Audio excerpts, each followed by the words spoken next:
Faisal Ziyan, je suis chargé du programme de projet. فيصل زيان فيصل الزيان جزائري جزائري نعم. الله يبارك الله يبارك فيك. أنا أخدم في السفارة، عندي يعني أشتغل في مشاريع التعاون بين سفارة بريطانيا والمؤسسات الجزائرية، مثلا وزارة العدل، الإذاعة، التلفزيون إلى آخره، نديروا تدريبات يعني. ما شاء الله. الله يسلمك. C'est votre première visite ici à Constantine? Oui, je suis arrivée il y a 2 jours. Malheureusement le temps, mais c'est mieux ici qu'en Alger, je crois. Oui. Oui, j'ai visité un peu hier, mais aujourd'hui c'est un peu de touristique, mais c'est l'opportunité de visiter les universités. Constantine, sincèrement, c'est une jolie ville. Son histoire, son héritage, une grande ville ici. C'est même notre établissement, c'est l'établissement mère de tout l'Est. Ah, d'accord. Oui, puisque c'est la deuxième, je crois, la deuxième université au niveau Oui, national. oui, Oui, au niveau national. Oui. Au capital, il y a l'université après l'indépendance, et après, ici,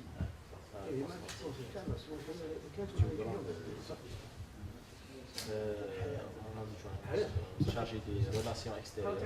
External relation and cooperation. Le secrétaire général, oui, et le vice-recteur chargé de pédagogie. Et M. Borlot, le chef de département d'anglais. De langue. Le département d'anglais. Ouais.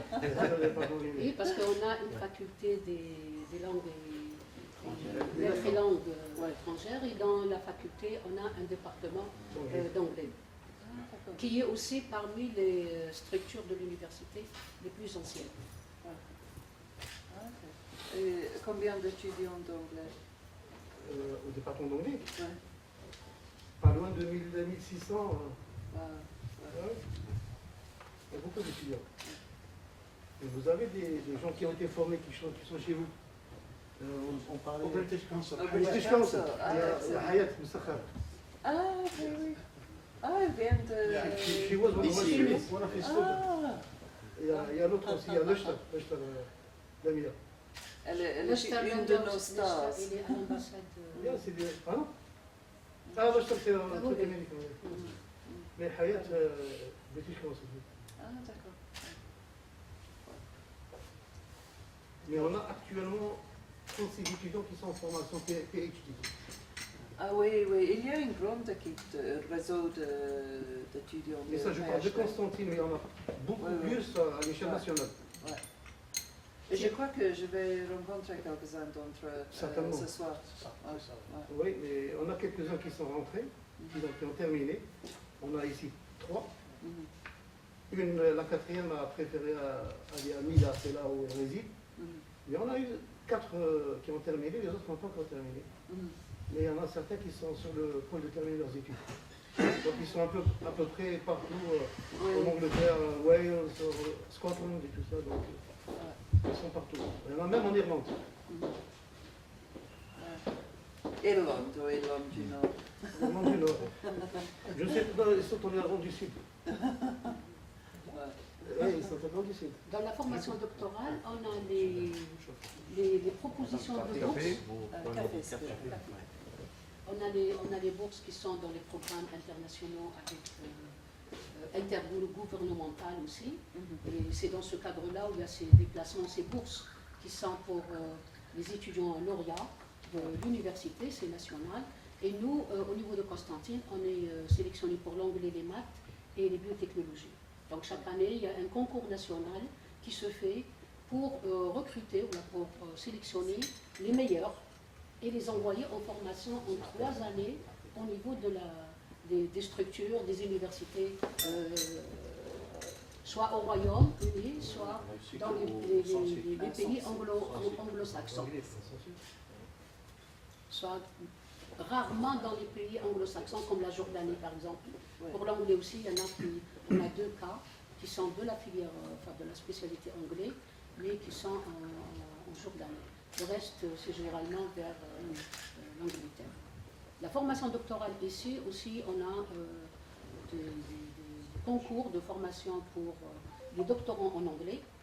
Et il y a un petit bilan ici aussi qui montre qu'il y a une forte demande de la langue, sachant que maintenant c'est la première langue scientifique utilisée aussi dans le monde.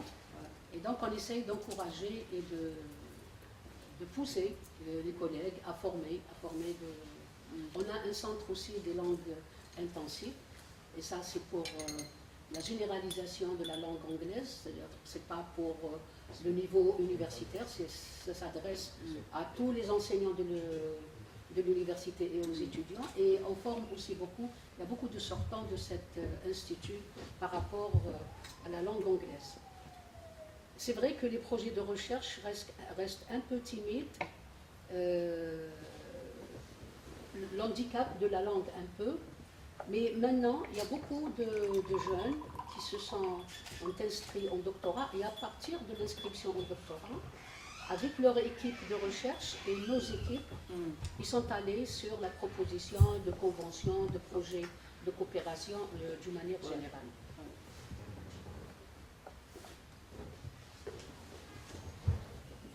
J'étais il y a quelques semaines au Rwanda et quelques professeurs m'ont parlé des recherches. Ils ont dit que si on fait les papiers de recherche en anglais, les articles, c'est plus facile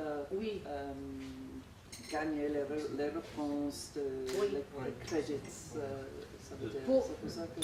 Bien sûr, les revues anglaises qui écrivent en anglais, elles sont plus visibles. Vu que la langue elle est plus utilisée, elle est aussi lue par tout le monde. Et donc même dans les doctorats, nous, presque toutes les revues classe A, qui sont les revues les plus importantes, elles sont en anglais. Et donc nos doctorants, ils sont obligés, s'ils veulent faire du bon travail et avoir vraiment un bon classement et un bon doctorat en quelque sorte, ils doivent publier en anglais. On exige aussi faire des études pour combien de semestres concernant tous les niveaux, soit la licence, soit master, et y compris niveau doctorat. Tous les doctorants sont obligés d'obtenir des matières de langue. Oui. Puisqu'on s'intéresse beaucoup non seulement comme une langue technique, mais aussi on a aussi donné la chance aux gens étrangers de faire aussi des formations ici à l'université. Le centre intensif des langues, on accepte aussi des gens ailleurs.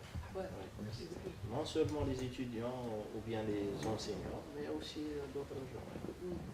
On s'intéresse beaucoup à ça.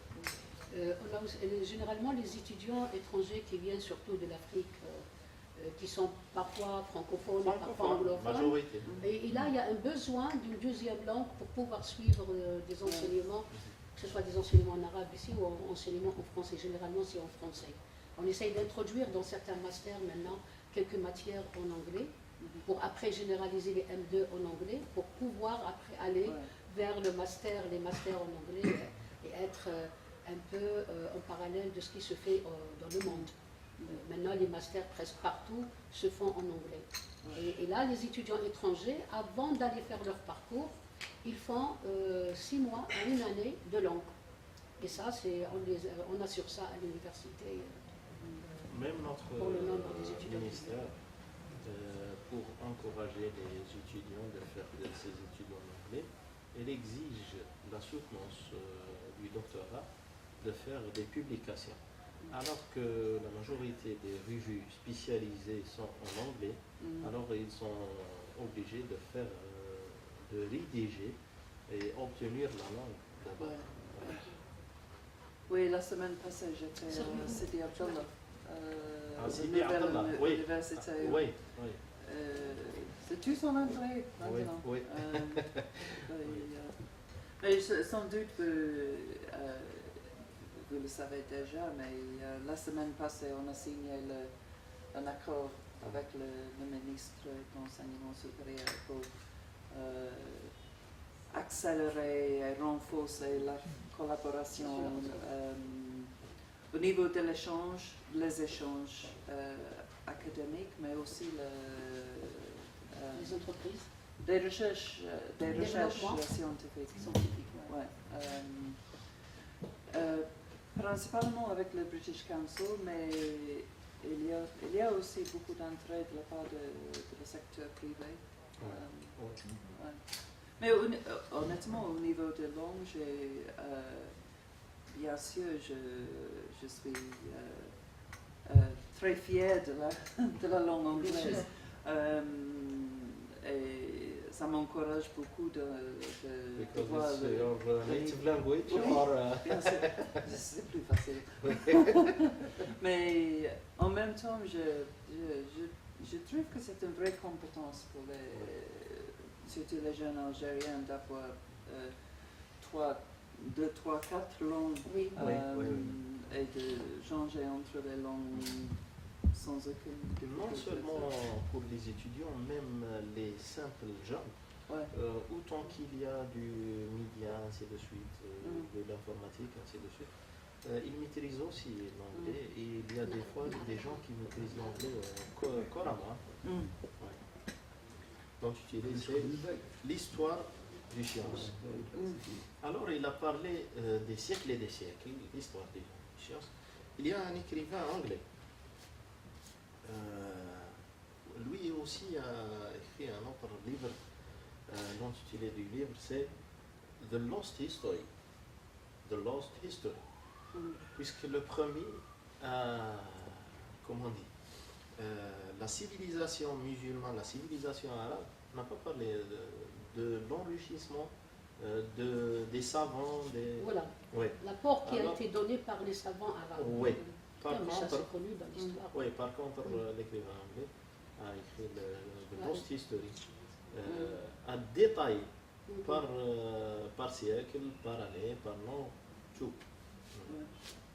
Non, au niveau de la science, de l'art, des choses sanitaires, des médicaments, Oui, oui. etc. Les pays du Moyen-Orient, ils étaient beaucoup plus avancés que surtout l'Europe du Nord. Ça- Tu as visité beaucoup de pays arabes ou bien? J'ai vraiment de la chance, j'ai visité tous les pays de ce qu'on appelle le Moyen-Orient, Oui. sauf Irak. Sauf l'Irak. Ouais. Je travaillais à l'époque en Arabie Saoudite, le Liban, Yémen. Oui. Les autres, j'ai visité. Yémen, tu as travaillé pour combien de temps? 2 ans. 2 ans. Avant cette... C'était vraiment dommage parce que c'est un pays avec une histoire riche, une culture très profonde. Mais au cours des années, c'est compliqué, on dit. Ouais. Moi, j'étais là dans la période après aller à la salle, mais avant l'avance des outils. Alors, c'était une période assez dangereuse, mais pas en pleine guerre. Mais j'aimerais bien. Oui. لا هذه هذه أول J'aimerais زيارة bien لنا. comprendre, nous, après avoir signé l'accord, nous aimerions bien savoir où sont les thèmes ou... Et sur quoi on peut collaborer. Enfin, pour parler, déjà notre université, on est une université pluridisciplinaire. On a 6 facultés, 3 instituts.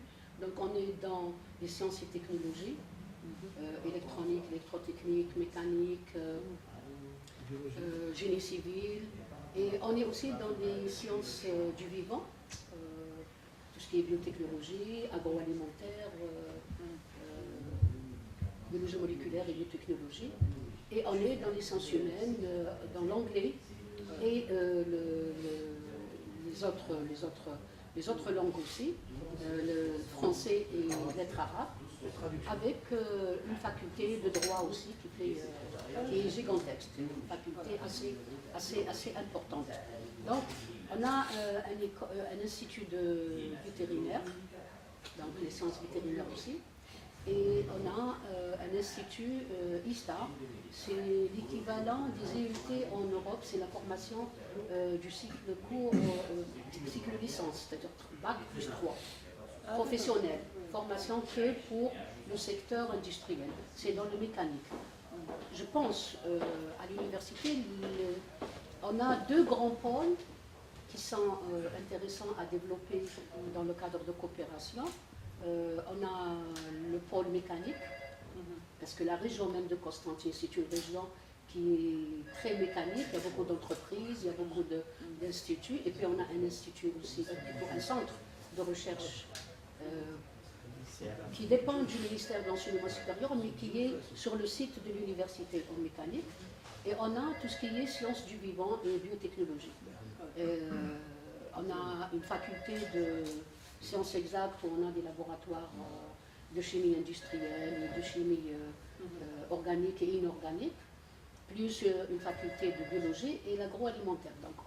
Et l'environnement aussi socio-économique du Constantinois et aussi pharmaceutique. Il y a beaucoup d'entreprises de médicaments, on a un centre de biotechnologie et une école aussi de biotechnologie. Peut-être vous avez l'occasion de on va voir. les voir tout à l'heure. Voilà, vous passez au niveau du site de l'université 3. Et donc il y a 2 grands pôles qui sont importants par rapport à ce qu'on est en train de faire à l'université et par rapport aussi à l'environnement. Maintenant, monsieur le recteur hier nous a expliqué aussi dans une autre rencontre qu'il y a des orientations et il y a des axes prioritaires qui sont retenus par le ministère de l'Enseignement supérieur. Et on doit aussi travailler comme les énergies renouvelables maintenant, ça c'est très important pour nous avec le COP26. Exactement. Il y a aussi les problèmes alimentation et eau. Nous, on est aussi un pays qui souffre un peu du manque d'eau, de la sécheresse, qui influe après l'agriculture et toute l'économie qui va avec. Et on a le 3e axe, monsieur. J'ai oublié le 3e axe. Le 3e axe, enfin, on avait les énergies renouvelables, l'agroalimentaire et le 3e axe. Pharmaceutique peut-être. Voilà. Donc ce sont des orientations aussi qui nous aident, nous, pour aller dans des projets. On organise aussi des rencontres avec des industriels, soit privés ou étatiques, pour parler de leur entreprise. On invite des banques aussi pour parler. Parce que quand on fait de la start-up ou quand on fait de l'entreprise, il y a le prêt. Donc on essaye de faire des activités en parallèle de la formation académique que l'étudiant va suivre. On fait d'autres activités pour sensibiliser l'étudiant et lui donner d'autres compétences qui va l'aider à s'intégrer dans le monde du travail. Pour l'approcher de près.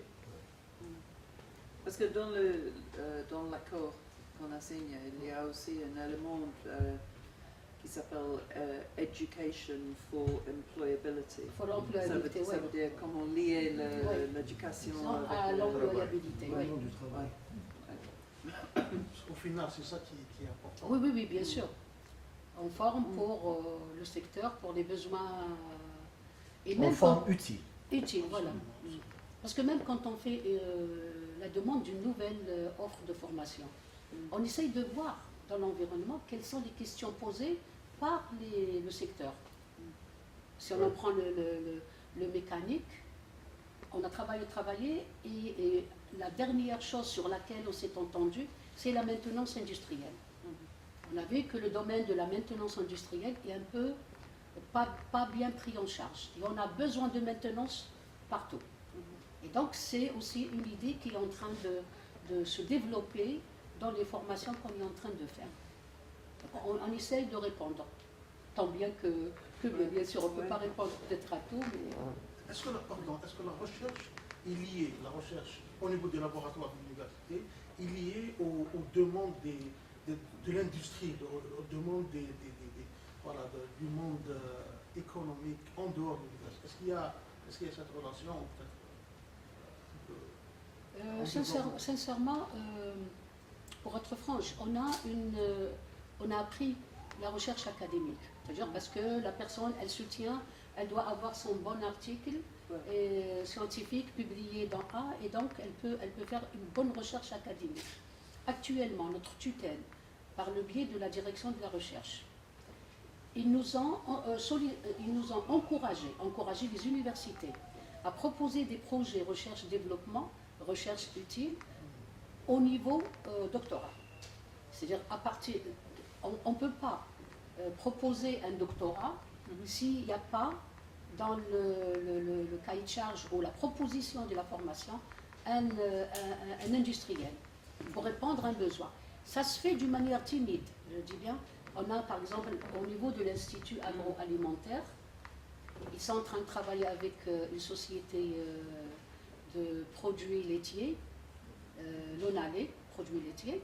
Ils travaillent sur un déchet qui est récupéré pour extraire une matière très importante pour gélifier, pour rendre solides les yaourts et les confitures, etc. Et que c'était un produit qui est acheté de l'extérieur. Mais tant le cadre juridique n'est pas encore défini, ce sont des travaux pour l'entreprise. C'est vrai qu'elle va profiter des résultats des doctorants, mais le doctorant, il reste toujours un doctorant dans l'aspect académique. Il fait son doctorat, mais ça répond à un besoin. Il a posé la question concernant les labos de recherche. Réellement, qu'on a basé, suivant la formation doctorale, qu'on a basé sur le côté théorique plus que le côté pratique, mais récemment, on a fait des démarches pour signer des conventions avec le secteur industriel. Récemment, la semaine passée, avec Sigma. Également. Avec des labos de mécanique, oui, on fait des démarches.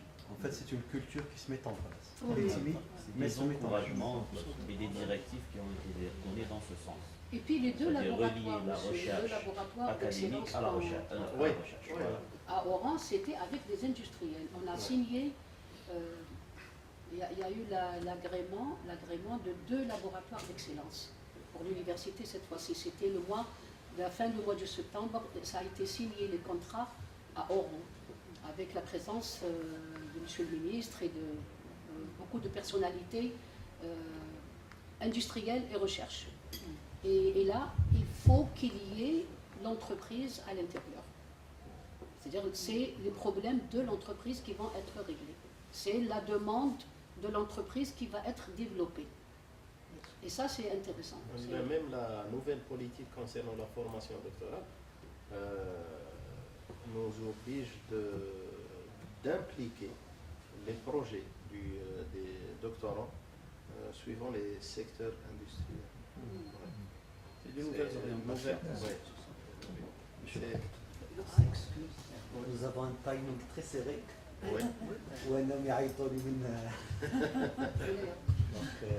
D'accord. Je vous ai pas offert mes Ah, cartes. moi, j'ai ramené. Moi, je vous donne des cartes, mais je vais vous donner autre chose aussi. Comme ça, vous aurez de la documentation, vous aurez de quoi lire. Parce que si vous avez des idées, des propositions, ça nous intéresse beaucoup. Parce que c'est, quand on est à Alger, la tentation, c'est de concentrer. Oui, exactement. Voilà.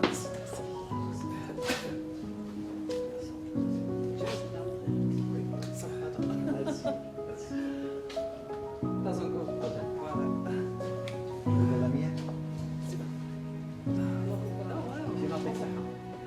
Ah, d'accord, merci, Chalam. هي اللي photocopie. Ah, c'est belle votre Oh, wow. Un petit présent de l'université de Constantine pour votre passage.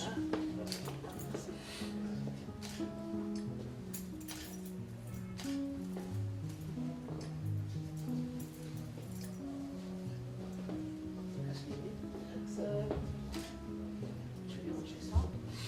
Je n'ai pas terminé. Hein. Ça, c'est peut-être typiquement post-antiquois. Là, vous avez quelques documents sur l'université, les statistiques qui ne sont pas encore définitifs de l'année 2021, avec les autres informations qu'on a et quelques dépliants sur la recherche, la pédagogie. Donc, c'est des documents pour avoir une idée sur l'université. Donc ça, c'est typiquement constantinois.